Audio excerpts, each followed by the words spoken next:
અમરેલી જિલ્લાના ધારી તાલુકાના મોટા ભાગના ગ્રામ્ય વિસ્તારોમાં બાગાયતી પાક તરીકે ઓળખાતા કેરીનું ઉત્પાદન મેળવવામાં આવે છે, જે ખેડૂતો પોતાની વાડીએ આંબાની કલમનું વાવેતર કરી તેને મોટા કરે છે અને સિઝન દરમિયાન આ તમામ આંબાઓ કેરીના વેપાર કરતા વેપારીઓ સાથે કોન્ટ્રાક્ટ કરીને કોન્ટ્રાક્ટ આપે છે, જેને સૌરાષ્ટ્રની ભાષામાં ઈજારો તરીકે ઓળખવામાં આવે છે।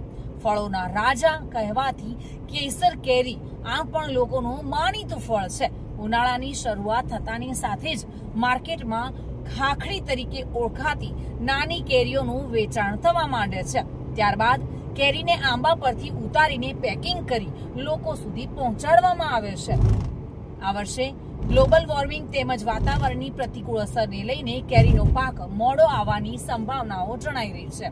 સૌરાષ્ટ્રની કેરીનો ઠેઠ વિદેશ સુધી વેપાર કરવામાં આવે છે। ખાસ કરીને ધારી તાલુકાના પારંગડી, જર, મોજર, કણેર, વાઘોડી, પુડલી સહિતના વિસ્તારોમાં તમામ ખેડૂતો બાગાયતી પાક પર નિર્ભર છે, પરંતુ ક્લાઇમેટ ચેન્જને લઈને આ વર્ષે ફળોના રાજા કહેવાતી એવી કેરી મોડી આવશે।